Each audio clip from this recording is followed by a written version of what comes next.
مصیبت تو یہ ہو گئی کہ اب اصلاح کو پڑھنا، اور یہاں تک کہ جتنی صورت ہے سب کا حل پڑھنا۔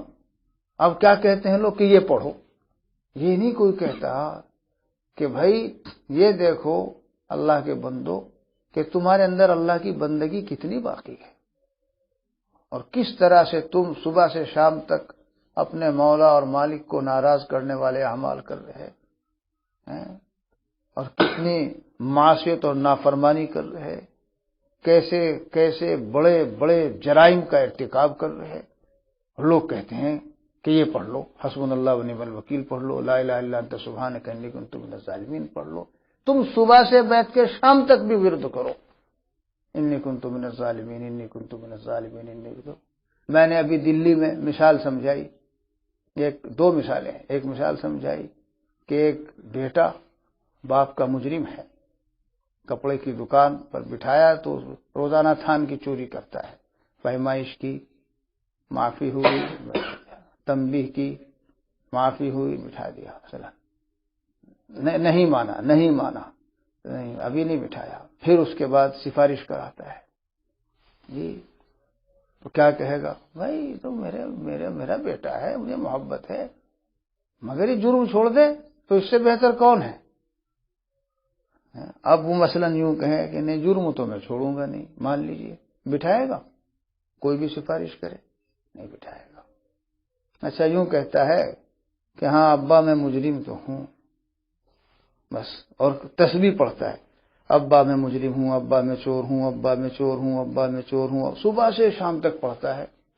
چوری چھوڑے گا کہ چوری نہیں چھوڑوں گا، چوری نہیں چھوڑوں گا، چوری نہیں چھوڑوں گا، تو خوش ہو جائیں گے اس کے ابا، انی کنت من الظالمین۔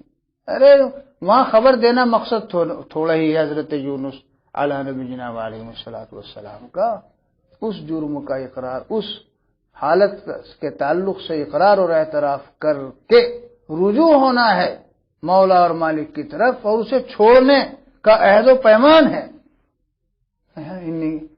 انی کنت من الظالمین انی کنت من الظالمین انی کنت من الظالمین، اور نکلتے ہی مسجد سے انا ظالم بدنگاہی کر رہا ہے، موبائلوں میں جا کر کے بدنگاہی کر رہا ہے، جھوٹ بول رہا ہے، رشوت لے رہا ہے، سود دے رہا ہے، سود لے رہا ہے، حق تلفی کر رہا ہے۔ کل کو پھر عشاء کے بعد آدھا کٹا دانے انڈیلے جائیں گے، پھر پڑھیں گے لا الہ الا انت سبحانک انی کنت من الظالمین، لا الہ الا انت۔ جرم کو چھوڑنے کو تیار نہیں، کیسے رحمت خداوندی متوجہ ہو جائے گی؟ ارے احمقو باولو، اس کا مطلب یہ نہیں ہے اپنے جرم کا اقرار و اعتراف کر کے اسے چھوڑو، توبہ کرو، یہ نہیں کوئی کہتا کہ تو، اور توبہ کرنے کو بھی کہتے ہیں تو یہ نہیں بتا رہے توبہ کی حقیقت کیا ہے، تو لوگ سمجھتے ہیں توبہ بھائی اس میں بھی شامل کر لو، استغفر اللہ استغفر اللہ استغفر اللہ استغفر اللہ۔ توبہ افعال قلوب میں سے ہے، افعال لسان میں سے نہیں ہے، کل بھی کچھ کہہ رہا تھا میں۔ تو یہ حال یہ ہو گیا لوگوں کی سطحیت و سرسریت کا، کہتے ہیں یہ پڑھو پڑھو، شریعت پڑھنے کا نام نہیں، کچھ کرنے اور کچھ چیزوں سے بچنے کا نام ہے، توبہ پڑھنے کا نام نہیں۔ بر زباں تسبیح و در دل گاہ خر، ہی چنی تسبیح قیدارد اثر، صبح در کف توبہ بر لب، دل پر از ذوق گناہ، معصیت را خندمی آیت بر استغفار ماں۔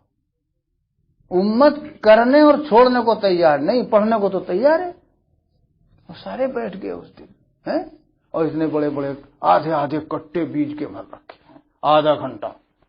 میں نے کہا بھائی اس کے لیے تو سب بیٹھ گئے، اور اگر یہ کہا جائے کہ 10 منٹ رک جایا کرو، قرآن پاک صحیح پڑھ لو، سیکھ لو صحیح پڑھنا جو فرض ہے، تو 10 بھی نہیں رکیں گے ظالم۔ یہ حالت ہے اللہ کی رحمت کے متوجہ ہونے کی۔ اور پھر جو میں نے کھنچائی کی ہے ان کی زمین بنا کر پہلے، اور قرآن پاک میں تو حل یہ بتایا گیا، حدیث شریف میں تو آقا نے حل یہ تم نے کہاں سے حل تجویز کیا؟ اللہ کے رسول صلی اللہ علیہ وسلم نے حضرات صحابہ کرام سے لا الہ الا انت سبحانک انی کنت من الظالمین کب پڑھوایا، کہاں پڑھوایا، کتنی مرتبہ پڑھوایا، میرے علم میں بھی کوئی اضافہ کر دے کوئی حدیث شریف لا کے۔ اور یہ پڑھنا جب مؤثر ہوگا جب تم اللہ کے فرما بردار ہو۔ چھوڑو اور اعتراف کر رہے ہیں ابا میں چور ہوں، ابا میں چور ہوں، ابا میں چور ہوں، ادھر سے کہتا ہے مگر چوری چھوڑوں گا نہیں، مگر چوری چھوڑوں گا نہیں، مگر چوری چھوڑوں گا نہیں۔ ہو گئی توبہ، اللہ باپ کو رحم آ جائے گا۔ کیا مذاق کر رہے ہو کیا مولا اور مالک کے ساتھ؟ اللہ تعالیٰ کے ساتھ مذاق کر رہے ہو؟ مذاق کر رہے ہیں لوگ اللہ تعالیٰ کے ساتھ، یہاں اردو وصیفہ پڑھ کے جاتے ہیں اور اسی ظلم کا مسجد سے نکلنے کے بعد سے ہی اس ظلم کا ارتکاب شروع کر دیتے ہیں۔ آنکھ ظالم، زبان ظالم، کان ظالم، ہاتھ ظالم، پیر ظالم، معاشرت کے تعلق سے ظلم، معاملات کے تعلق ظلم کہتے ہیں حد سے تجاوز، اللہ کے قانون سے تجاوز، یہ ظلم ہے۔ ہم سمجھتے ہیں ظلم کہتے ہیں کسی کو قتل کر دینا، بس کسی کا مال ہڑپ کر لینا، وہ بھی ظلم ہے کیونکہ وہاں بھی اللہ کے قانون کو توڑ رہا ہے، حد سے تجاوز کر رہا ہے۔ میں سمجھایا اور میں نے کہا تم کتنے ہی قنوت نازلہ پڑھ لو، تمہارا بیڑا غرق ہونے سے نہیں بچ سکتا، بیڑا پار تمہارا نہیں ہو سکتا۔ کنہوں نے پڑھا قنوت نازلہ؟ جو 100% اپنے مولا اور مالک کے مطیع و فرما بردار تھے، اور ہم 95% مجرم در مجرم ہیں۔ کیسے مسئلہ حل ہو جائے گا؟ قنوت نازلہ پڑھ لو، یہ تسبیح پڑھ لو، یہ نہیں بتاتا کوئی بھائی یہ کرو اور ان چیزوں کو چھوڑو۔